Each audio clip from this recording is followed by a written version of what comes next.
ఇవాల్టి స్పెషల్ సేమియా పులావ్ పొడి పొడిగా చాలా బాగుంటుంది కదా. చాలా టేస్టీగా ఉంటుంది. చాలా ఈజీగా ప్రిపేర్ చేసుకోవచ్చు. సరిగ్గా చేసుకోకపోతే అంత బాగుండదు. నేను చెప్తున్న కొలతలతో చేయండి, పర్ఫెక్ట్ అండ్ టేస్ట్ వస్తుంది.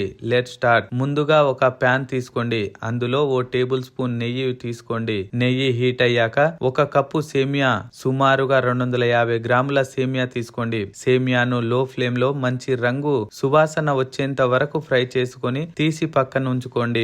సేమియా వేసేటప్పుడు జాగ్రత్తగా ఉండండి, ఎప్పుడైనా మాడిపోతుంది. ఇప్పుడు 2 టేబుల్ స్పూన్ల ఆయిల్ హీట్ చేసుకోండి. అందులో 4 లవంగాలు, ఓ ఇంచ్ దాల్చిన చెక్క, 4 యాలకులు, ఓ బిర్యానీ ఆకు, ఓ టీ స్పూన్ సాజీరా, ఓ ఉల్లిపాయ చీలికలు వేసి మంచి కలర్ వచ్చేంత వరకు మీడియం ఫ్లేమ్ లో ఫ్రై చేసుకోండి. ఈ ఉల్లిపాయలు ఆల్మోస్ట్ 70% వేగాక అప్పుడు 2 పచ్చిమిర్చి చీలికలు వేసి మంచి కలర్ వచ్చేంత వరకు ఉల్లిపాయలను వేపుకోండి. ఇప్పుడు పావు కప్పు పచ్చి బఠానీ వేసుకోండి. ఓ చిన్న క్యారెట్ ముక్కలు, సగం క్యాప్సికం ముక్కలు వేసి 60-70% కుక్ చేసుకోండి. కంప్లీట్ గా వెజిటేబుల్స్ ను ఫ్రై చేయకండి. బఠానీ ఫ్రెష్ గా ఉంటేనే వాడండి. ఎండు బఠానీ అయితే రాత్రంతా నానబెట్టుకొని వాడండి, లేదంటే సరిగా ఉడకవు. రుచికి సరిపడా ఉప్పు, అర చెంచా గరం మసాలా పౌడర్, పావు చెంచా పసుపు వేసి బాగా కలుపుకొని ఓ టీ స్పూన్ అల్లం తరుగు వేసి పచ్చి వాసన పోయేంత వరకు ఫ్రై చేసుకోండి. ఇప్పుడు ఇందులోనికి 2 కప్పుల నీళ్లు తీసుకోండి.